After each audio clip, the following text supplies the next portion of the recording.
E quem não bate a meta fica com cara de meta. Terrível. Terceiro, nós ficamos assim aflitos por causa do nosso orgulho. Afinal de contas, temos que dar conta. Eu vi hoje um vídeo, não sei por que esse vídeo apareceu para mim. Um trio elétrico, não sei aonde. A pessoa lá em cima do trio cantando. De repente essa pessoa começou a ter uma crise de ansiedade. E aí veio uma outra e agarrou essa pessoa para ela não cair e ela continuar cantando, para ela dar conta até o fim. Nós estamos nessa geração onde é bonito morrer de trabalhar. É bonito passar. Menina, eu estou passando mal de quê? De não aguentar. É mesmo. Você quer ver as mulheres? Esses dias eu vi uma terapeuta falando. Ela falou assim: gente, hoje eu atendi 4 casais. Olha como é que foi os 4 casais. Parece que eles combinaram. O homem entra e fica mudo, e naturalmente a gente vê que ele veio porque a mulher obrigou, né? Naturalmente, o homem, né, é um ser levado para o matadouro. Então ele está ali. E as mulheres só falam a mesma coisa: eu trabalho igual uma louca, eu não sei mais o que eu faço, eu trabalho fora de casa, mas quando eu chego dentro de casa eu estou me matando. Ele não divide comigo as atividades de dentro de casa, mas lá fora eu divido com ele as finanças. E a mulher, e a terapeuta falando como que as mulheres estão cansadas, e como que os homens estão esgotados também. Só que a reação do homem ao cansaço é se calar. Esses dias eu fiz uma postagem no Instagram. Tinha um velho sentado assim numa cadeira olhando por nada. Aí escrito em cima assim: quando você vira pai de família ou patrão de uma empresa com funcionários, aí você entende porque o seu pai ficava em silêncio olhando por nada. Ele ficava assim: eu morro ou eu mato? Eu pulo do abismo ou dou um tiro? Ah não, eu não tenho dinheiro para comprar a bala do revólver. O homem se retrai, a mulher vira um rádio FM. Ninguém está errado, são as maneiras como nós fomos feitos. Quem entende o que eu estou dizendo?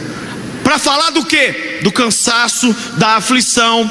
Isso é até verdade se somos criaturas de Deus, mas se já nos tornamos filhos de Deus, então nós não deveríamos viver aflitos, porque o Salmo 40, verso 17, que eu já citei aqui milhares de vezes, diz: quanto a mim, eu sou pobre e necessitado, porém o Senhor se preocupa comigo. Tu és o meu auxílio e o meu libertador, não te demores, meu Deus. Sabe o que eu amo nesse texto? Quem está falando é o rei Davi, já velho. É um Davi que está no trono e está com tudo resolvido.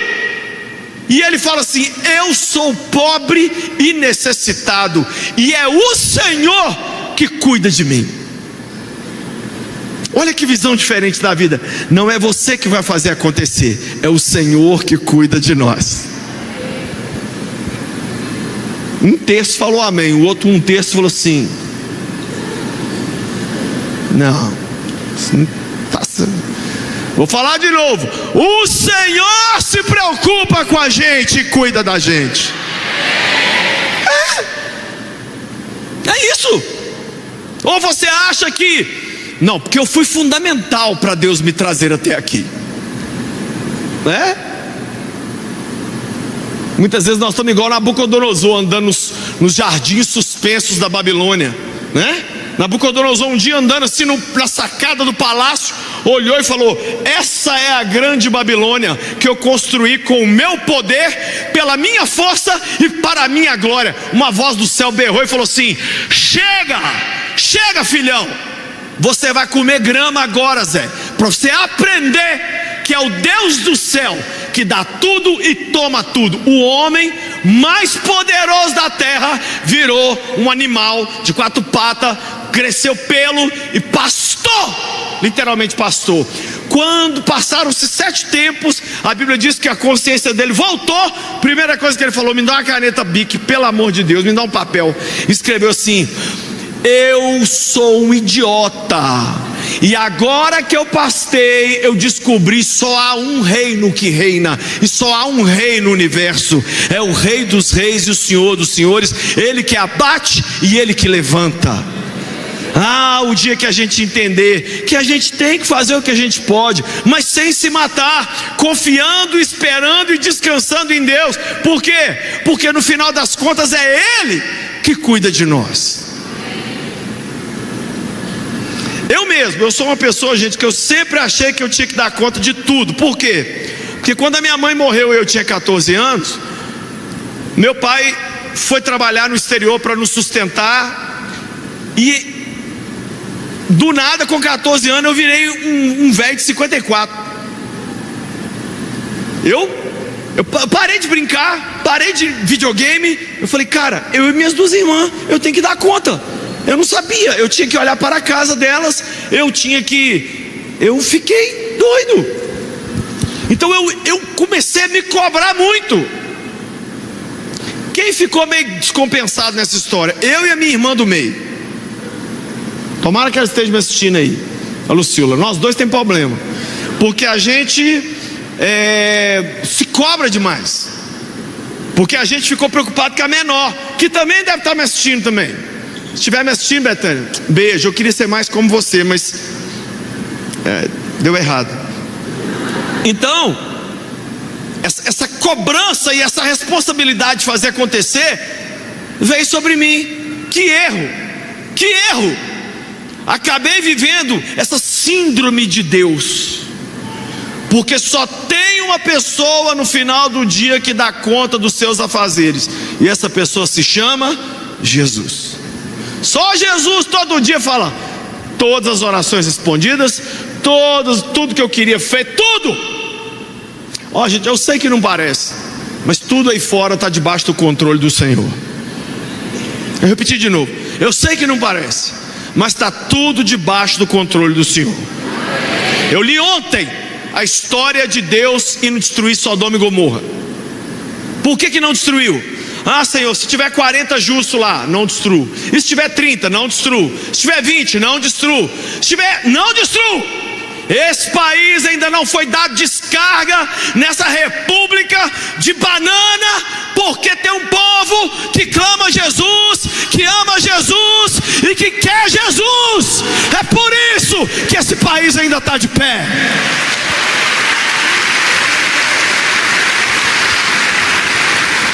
E Jesus mandou 2 capangas lá para tirar o Ló, que era o único que estava impedindo o negócio. E esse também não prestava assim também não. Eles eram já meio contaminados. A mulher olhou para trás, virou estátua de sal.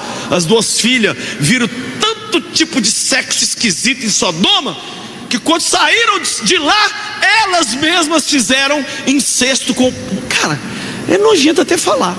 Deram pinga para o pai e tiveram relação sexual com o pai. Daí saíram os 2 maiores inimigos de Israel, talvez, Amon e Moabe. 2 povos terríveis. Então esse país está de pé por causa disso.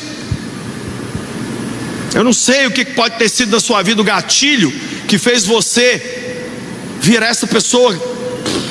Ou quem sabe você que está me assistindo de casa, você falou assim: eu não vou no culto não, porque eu não tenho tempo. Eu vou ficar aqui, aí eu dou play e eu vou, cuido dos meninos, limpo a casa, tomo banho, escovo o dente e vou ouvindo o pastor berrando. Sabe quem fala que gosta de me ouvir? Os mais velhos, que eles falam: o Lucinho é o único que prega no tom que eu consigo ouvir, que eu estou perdendo a audição. Um beijo para os vovô, para as vovó. Nós somos os melhores, né? E bom de vovô e vovó que a gente não está nem aí pro resto. Pode todo mundo se lascar. O que não é descansar em Deus? Porque se nós vamos falar de descansar em Deus, primeiro eu quero te falar o que não é. O que não é descansar em Deus é achar que Deus vai fazer a nossa parte. Por exemplo, para eu pregar esse sermão aqui, eu tive que sentar e preparar, eu tive que ler, eu tive que... O agir é de Deus, mas eu tenho que fazer alguma coisa. Eu não vou fazer todas as coisas. Uma das coisas mais difíceis que Deus teve que me ensinar no ministério é que eu não sou o Espírito Santo. Eu achava que eu tinha que pegar a pessoa, parar a pessoa bem paradinha, rachar a cabeça dela com um machado, pegar a Bíblia, enfiar lá dentro, costurar. Cansei de pregar e ver as pessoas piorar. Cansei de pregar, ficar com um casal 2 horas aconselhando, na outra semana os 2 divorciados. Cansei. Então assim, as pessoas, nós vamos fazer o que a gente tem para fazer, mas quem vai fazer o sobrenatural é o Senhor. Segundo, o que não é descansar em Deus? É se tornar um preguiçoso, que foi o problema dos Tessalonicenses. Quando Paulo escreve a carta para a igreja de Tessalônica, sabe o que os Tessalonicenses estavam achando? Que Jesus ia voltar em meia hora. Muita gente parou de trabalhar, muita gente ficou só sentado no chão assim, ó, só na posição do Nirvana assim, só esperando, vivendo de fatalismo. Tem muito crente nessa, principalmente depois da pandemia. Ai, a terceira guerra, ai, o apocalipse, ai, o cometa está vindo. Que cometa, meu filho? Para cima, meu filho. Falar de Jesus. Ai, pastor, você não viu o novo vírus da Índia? A gente engole ele com açúcar. Nós vamos para frente. Nós somos brasileiros. Nós sobrevivemos. Olha o que nós sobrevivemos, gente. Nós aqui podemos dar aula para o resto do mundo. Os governos que esse país tem é negócio para passar. É episódio dos Trapalhões, de Diz Dedé, Mussum e Zacarias. Nós somos heróis. Minha mulher de vez em quando fala assim: como é que nós vamos fazer, hein? Eu falo: não tem problema não, minha filha. O que eu já enfrentei, já venci. Eu sou o Rocky Balboa. Mas a gente não pode virar preguiçoso, porque os Tessalonicenses estão lá: não, Jesus está chegando, eu não vou fazer mais nada. Aí não quer casar, não quer ter filho, não quer estudar, não quer fazer a faculdade. Aí você merece uma cartinha do apóstolo falando para você. Sabe o que Paulo fala para os Tessalonicenses? Não quer trabalhar? Que também não coma. Hoje a gente é uma geração tão chata que a gente não quer só comer, não. A gente quer comer coisa gostosa. Ai, tô com fome. O que a minha mãe sempre falou para mim? Tem arroz na geladeira. Quem ouviu isso? Não, mas eu tô querendo fome de coisa gostosa. Você é um ridículo, você está querendo coisa gostosa. Terceira coisa que não é descansar em Deus, é viver irresponsavelmente, é partir para a malandragem, é viver, é ser essa pessoa cheia de lorota, cheia de conversinha. Eu estou com esse projeto, eu estou faz umas postagens, a pessoa, entendeu? Ela é só somebody love. Nada sai do papel de verdade. Ele é gogó. Fala, você fala: nossa, essa pessoa é demais. Essa pessoa, uau. Aí quando, já viu o outdoor? Que você olha e fala: que outdoor ali, deixa eu ver. Quando você olha atrás, não tem nada. Você fala: mas não tem nada. Malandragem não. Nós vamos viver e vamos fazer o que é para fazer, mas nós não vamos nos matar. Porque se Cristo não estiver conosco, você pode trabalhar 24 horas por dia, 7 dias na semana, que você não vai alcançar o que você quer. Mas se Jesus estiver conosco, se o Senhor for o Senhor da sua vida de verdade, você vai fazer. Olha, a Bíblia diz que em vão a sentinela guarda a cidade, se o Senhor não for o vigia. Em vão a pessoa levanta de madrugada para trabalhar, se Deus não abençoar a vida dela. Em vão. Quarto, o que não é descansar em Deus é achar que a graça elimina o esforço, quando na verdade a graça só elimina o mérito. O que é graça, gente? É tudo que Deus deu para nós em Jesus. A gente acha que graça é o contrário de esforço. Tipo, se Jesus já fez por mim, eu não tenho que fazer mais nada. Uma moça me disse: o meu marido vai vir, eu estou solteira, mas o meu marido vai vir, pastor, na porta da minha casa. Eu falei, então você prepara, você vai casar com o carteiro. Se você não passar um batom, não alisar um cabelo, não vier pro culto com a roupa bonita, alegre assim, ó, cheia de charme, adorando ao Senhor, mas também radar ligado, assim, ó. Se você não ficar num pós-culto, não for para um retiro de acampamento, igual os jovens estão chegando aí, não se envolver em célula, não nada, ah, minha amiga, vai dar ruim. Esse fatalismo assim, ó, não, se Jesus já fez, eu não tenho que fazer nada. Não, porque Jesus fez, eu vou fazer a minha parte sim. Graça é o contrário de mérito. O que é mérito? Eu mereço ser feliz. Não, não merece não. Nenhum de nós aqui. Não, eu mereço uma família linda. Não merece não. Nós não prestamos não. Não, eu mereço. Cala a boquinha, cala a boca. Ninguém merece nada. O que a gente merece é a perdição eterna, é o inferno. Se for olhar mérito, é isso que a gente merece. Mas Cristo na cruz tomou a ira de Deus que era sobre mim e você, veio sobre ele, e hoje nós somos apresentados como santos e sem culpa diante do Pai. Ele se tornou culpado em nosso lugar. Ai, não entendi direito, pastor, vou te explicar. Nos Estados Unidos já executaram 2 pessoas que depois eles descobriram que não eram elas que tinham cometido o crime. Num dos casos, um homem estuprou uma mulher e matou. Pegaram lá, falaram que era um homem. Esse homem ficou anos preso, fritaram ele na cadeira elétrica. Uma semana depois, entra um cara dentro de uma delegacia nos Estados Unidos e fala assim: sabe o crime tal da mulher tal que vocês mataram fulano de tal? Fui eu que fiz. Nem sentar para prestar depoimento a delegacia não pôde forçar ele a fazer, porque uma vez que alguém paga por um crime, você não pode nem conversar com o outro, porque alguém já pagou. Se alguém já pagou, o outro sai completamente livre. Ele só foi no balcão, avisou, a polícia foi atrás, investigou, descobriu que fazia sentido, era ele mesmo, e ficou por isso, cara, livríssimo. Ei, nessa história a gente fica com raiva, mas na minha e na sua a gente fica feliz, porque era nós naquela cruz, mas ele pagou o preço para a gente viver uma vida de descanso aos pés do Salvador.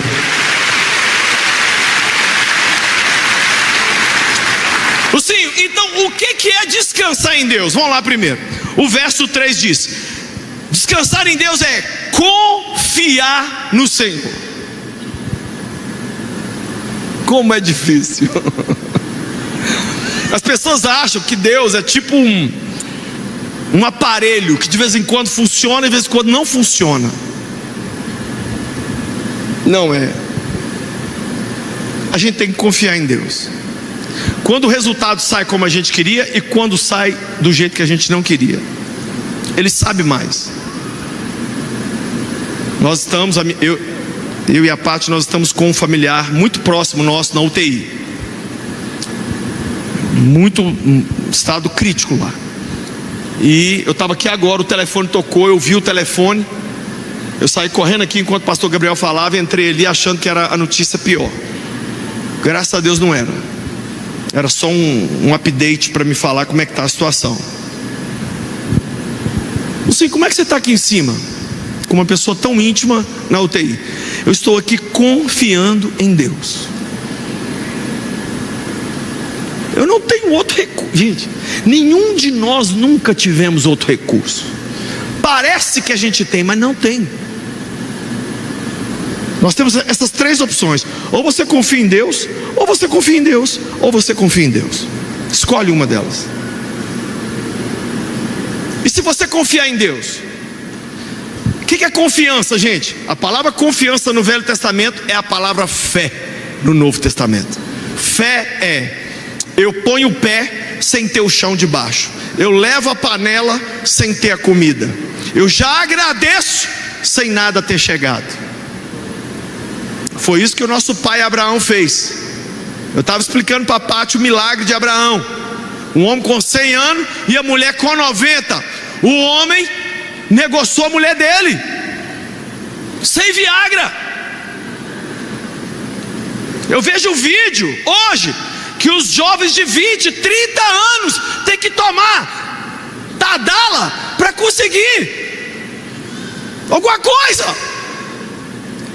Gente, Abraão fez sexo com a mulher dele, mas a Bíblia diz antes: Abraão creu em Deus, e isso lhe foi creditado como... Quando você confia em Deus, é como se você abrisse uma conta bancária no céu e fosse feito um depósito ali em seu favor. A Bíblia diz: porque ele creu em Deus, isso foi colocado na conta de Abraão. Você sabe o que é o mais doido? É que a Sara deu à luz, porque o milagre é duplo, que a Sara também não tinha útero mais não. Aí nasceu o menino, Sara morreu. Abraão casou com a outra mulher, Quetura, e teve uns 6 filhos com ela. Gente, eu queria tomar banho na água do Abraão. Você, homem que está aqui, estava doido para casar, casou. Agora senta com a mulher de baby doll do seu lado, fica vendo. Olha esse baby aqui, velho. Olha aqui o galão. Olha o cruzeiro. Sua mulher não quer saber de galo nem cruzeiro. Nenhuma mulher quer. A mulher quer ser tocada, quer ser beijada, quer ser elogiada. Sai que é sua, Tafarel. Estou falando mentira aqui, mulher? E se você confiar em Deus, o que você ganha? Você habitará na terra e terá segurança. Essa palavra segurança é o que mais falta no Brasil hoje. Tanto é que sabe o que todo mundo comenta no Brasil? O Brasil é o país da insegurança jurídica. Estava agora nos Estados Unidos, tem sei lá, 10 dias. Um monte de gente falou para mim: ai, Luciano, eu amo o Brasil, tem um monte de parente lá, mas eu não quero voltar. Mas por quê? Insegurança jurídica. O que é insegurança jurídica? O que é certo para alguns, mas não para outros. E o que é errado para alguns, mas não para outros. Ou seja, a lei não é igual para todo mundo, depende. Você é de que lado? Se você pensa desse jeito, todos os rigores da lei sobre você. Se você não pensa desse jeito, você está livre. E aí a gente não sabe. Então a pessoa não sabe se comprar uma casa aqui, se essa casa vai ficar no nome dele. Ela não sabe se investir aqui, que isso não vai ser um dia tomado. É uma doideira. Mas o texto está dizendo: se você confiar em Deus, você vai habitar na terra e vai ter segurança. Sabe o que é segurança? É deitar à noite para dormir e babar. Quem aqui dorme rápido? Que inveja de você. No final, põe a mão na minha cabeça. Quem tem inveja de pessoa que dorme rápido aqui?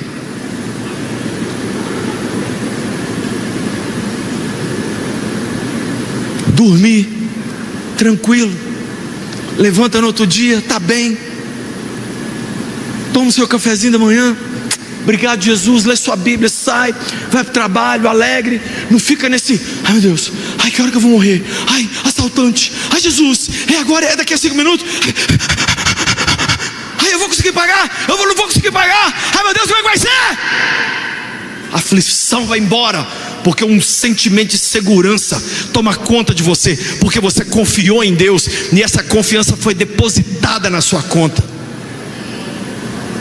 Segunda coisa que é descansar em Deus, o verso 4 diz: deleite-se no Senhor. O que é deleitar? Eu perguntei no chat assim: o que é deleitar? Apareceu uma cena de um cara deitado numa piscina, aquelas piscinas de borda infinita na beira do mar. Um cara deitado numa boia tipo cama, deitado assim ó, só de short. Isso é deleitar. Tipo,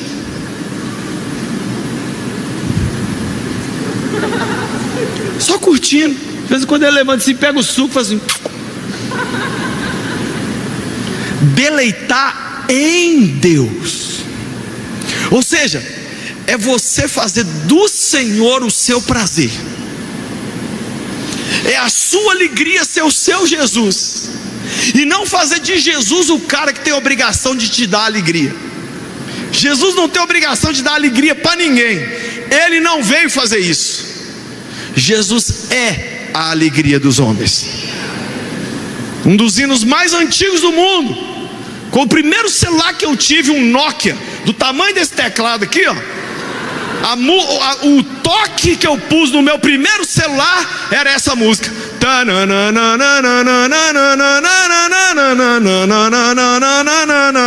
Essa música se chama Jesus, alegria dos homens. Então a alegria dos homens e das mulheres não é dinheiro, não é shape, não é fama, é o próprio Jesus. O dia que a gente se deleitar nele. O dia que a gente se deleitar nele. O meu netinho chegou lá em casa sexta-feira, e ele é muito agarrado comigo, ele tem 3 aninhos. Ele chegou na sexta e eu viajei no sábado. E ele ficou assim, sem entender, porque ele me ama muito, tudo sou eu. Mas eu viajei, fiquei sábado e domingo fora. Quando eu cheguei na segunda, gente, diante de Deus, ele falou umas 20 vezes: eu fiquei com muita saudade de você. Aí passava a mãozinha no meu rosto e falava assim: eu fiquei com muita saudade de você. Aí ele ia tocar a bateria, parava no meio: eu fiquei com muita saudade de você. Lá para a 10ª vez que ele falou, quando ele falou, o Senhor falou no meu coração assim: o dia que o meu povo foi igual o Jojo é com você. O dia que a falta da minha presença machucar o meu povo. Porque hoje parece que a gente tem deleite nos presentes que Ele nos dá, mas não nele. Aí eu comecei a falar: Jojo, o vovô está com tanta saudade de você. Aí quando eu falo, ele pega e passa a mão em mim. Se você se deleitar em Deus, o que Ele vai fazer? Olha isso aqui: Ele atenderá os desejos do seu coração. Não está dizendo que você vai pedir, não. Está dizendo assim: se você fizer do Senhor o seu prazer, Deus vai falar assim: eu não estou aqui, esse menino me ama nesse. Puxa uma lista aí do que ele quer. Eu vou mandar para ele sem ele pedir. Shopee, começa a mandar. Shein, manda. Mulher, vem. Homem, vem. Carro, bênção, saúde, vem. Por que, Lucinho? Porque é impossível alguém estar perto de ti e tuas bênçãos não ter. É impossível caminhar com Jesus e não receber bênçãos e milagres de Jesus. Só que a gente inverteu, a gente corre atrás dos milagres e Jesus corre atrás da gente. Se a gente começar a correr atrás de Jesus, os milagres vêm atrás da gente. Quem aqui gostaria dos deleites do seu coração sendo satisfeitos? Eu gostaria. Sabe o que você faz? Pega o seu coração e não coloca no que você quer, e coloca no Senhor. Vai fazer de você um imã assim, um imã para atrair bênção. Descansar em Deus é se deleitar nele, é parar de esperar a sexta-feira, dia da alegria. Qual que é o dia da alegria? A sexta-feira. Eu estou esperando umas férias. Eu estou esperando uma promoção. Eu estou esperando um pedido de casamento. Eu estou esperando um WhatsApp que vai mudar minha vida. Não! Que vai mudar minha vida e a sua aconteceu 2000 anos atrás numa cruz. O diabo quer que a gente sofra de Alzheimer. Esqueça o preço que custou a gente estar reunido aqui hoje. Terceira coisa que é descansar em Deus: entregue o seu caminho ao Senhor. Quem é motorista aqui há mais de 20 anos? Nossa, 3? Está explicado o trânsito de Belo Horizonte, esse demônio que é. Quem é motorista aqui há mais de 20 anos? Jesus. Amém. Tem alguns. Quem é que um motorista de 20 anos é, gente? Dono do mundo. A gente aceita alguma dica de alguém? Cala a boca, eu dirijo há mais de 20 anos. Não, vira à esquerda é sua mãe. Eu criei Belo Horizonte, eu dirijo há 20 anos. Eu guio o meu caminho, poxa. A pessoa que descansa em Deus é alguém que fala assim: Deus, eu acho que eu sei fazer, mas toma aqui o volante. Ficar de passageiro, gente, é difícil demais. É ou não é? Você fica doido. E a minha mulher que fica de passageira e narrando: freia, ó o radar, quebra a mola, olha aquele menino doido ali. Um dia eu falei: ô Galvão Bueno, vamos parar de narrar aí? Eu estou vendo. Ela é a única que eu não posso mandar calar a boca, o resto tudo eu mando. Mas ela eu não pode. Ah não, o João também eu não posso não, é outro que está mandando em mim mais do que tudo. Se nós tivermos coragem de entregar nosso caminho para Deus, falar: Deus, é o seguinte, ó, eu queria um futuro assim, ó, mais ou menos assim, mas eu entrego para o Senhor, faz o que o Senhor quiser, está aqui. Jesus vai falar assim: você entregou entregado mesmo? Entreguei entregado. Mas entregou entregado de entrega entregada? Sim, entreguei de entrega daquela que entrega, tipo que entregou. Então é meu. Então aí vem o que você recebe. Ele agirá e ele defenderá a sua reputação. Se você parar de agir, quem vai agir é Ele. Eu acho muito lindo esse texto. Olha, Ele deixará claro como a alvorada que você é justo, e como o sol do meio-dia que você é inocente.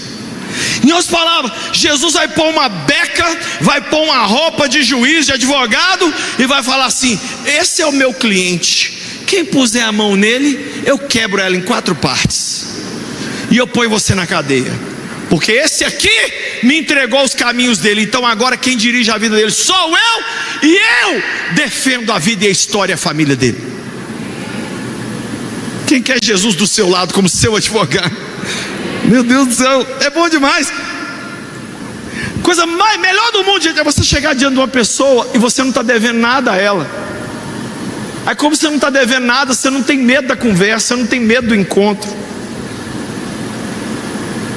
Muita gente um dia vai encontrar com Jesus tremendo de medo,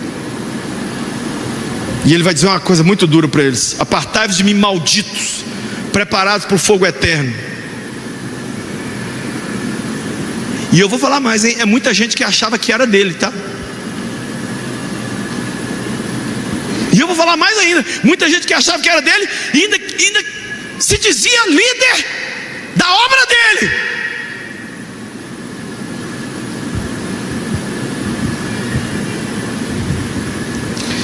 A entrega é muito difícil, mas o que a gente recebe de volta é muito grande. Ele vai defender a gente. Quarto, olha o que diz aí o verso de número 7: descansa no Senhor. As pessoas acham que descansar em Deus é a preguiça, é ficar em casa esperando o carteiro que vai ser seu marido. Não. O descanso em Deus te leva a agir, mas te leva a agir na medida daquilo que você sabe que é a sua parte de fazer, e a dele ele vai fazer.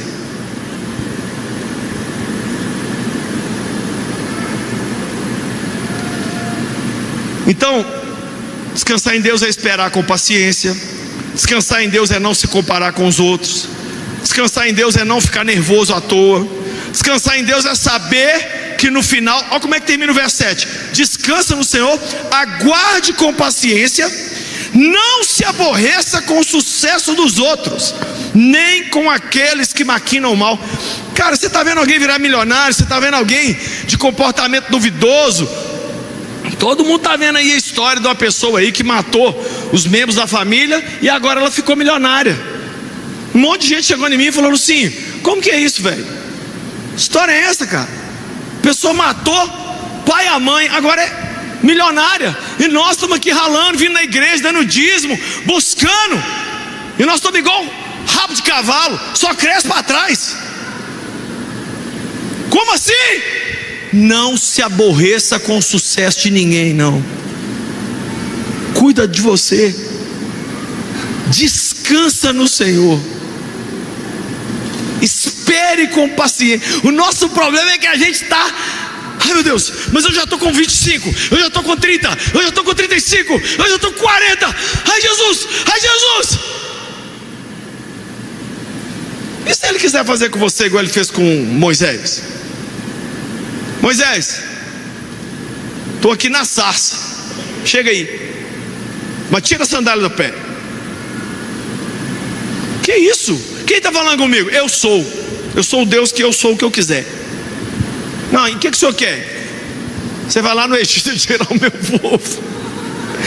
Senhor, eu sou gago, eu sou velho, e eu tenho um assassinato nas costas. Eu matei um cara uma vez. Deus fica o capítulo 3 de Êxodo e o capítulo 4 de Êxodo todinho para convencer essa miséria desse homem aí. No final, sabe o que Moisés falou?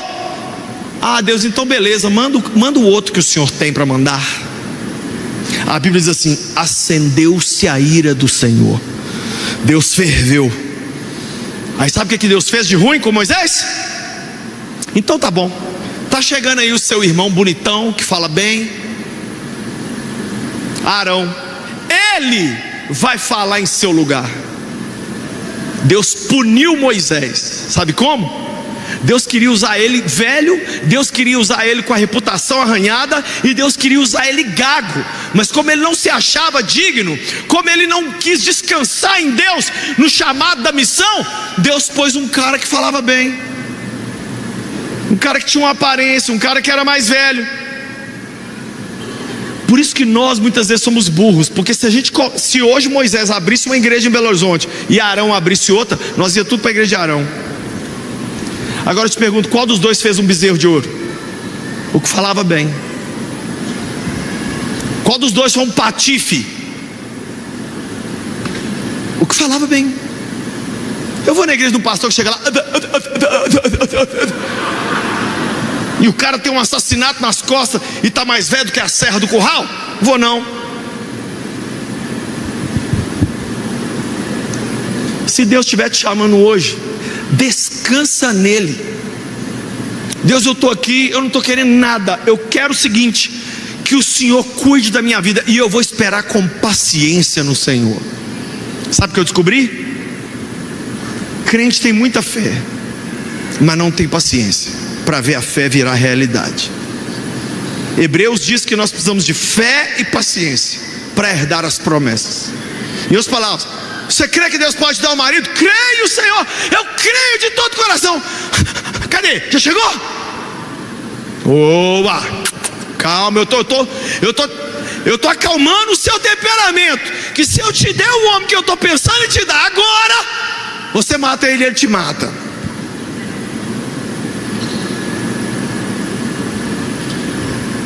Quanta coisa, gente, Deus está preparando. Por isso que a gente tem que descansar nele, sabendo que ele está cuidando de tudo. Quem entende o que eu estou falando? Então, se esforçar para descansar em Deus é mais difícil do que se esforçar para fazer você mesmo. Vou falar de novo, que essa frase aqui é a principal do sermão. Se esforçar para descansar em Deus é mais difícil do que se esforçar para fazer você mesmo. Por que, Lucinho? Porque é mais natural agarrar o volante do carro quando ele derrapa do que largar a direção. O que todo mundo me ensinou, motorista? Lucinho, se um dia o seu carro aquaplanar ou rodar, não pisa no freio, não agarra no volante, deixa. É isso que a gente faz? Não, a gente mete o pé no freio e agarra no volante, acaba lá no fim do barranco. Tem um bocado aqui que está no fundo do barranco, está agarrado aí, tá? Não, eu que tenho que fazer, Segundo, porque usamos nossas experiências passadas fracassadas para decidir ter um pé atrás. A gente fala assim: não, já deu errado uma vez comigo, eu orei, pedi a Deus uma grana, a grana não veio, por que agora eu vou crer que Ele vai me abençoar financeiramente, sendo que da outra vez que eu pedi não deu certo? E aí a gente vive com o pé atrás, porque a gente fica fazendo das experiências passadas ruins a referência do que virá. Terceiro, porque cantamos: em teus braços é o meu descanso. Mas nós só descansamos mesmo depois que dá certo, mas nunca durante o processo.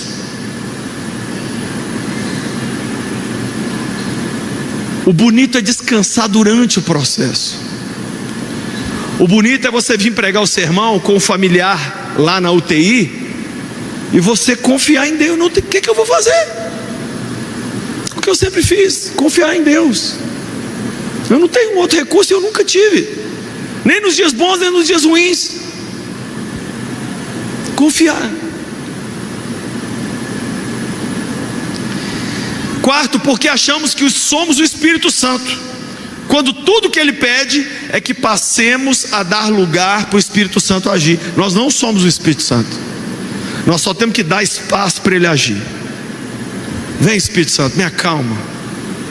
Eu faço essa oração várias vezes ao longo do dia. Eu ponho a mão na minha própria cabeça e eu falo: Jesus, me enche do teu shalom, me dá a tua paz, me acalma, eu estou muito agitado.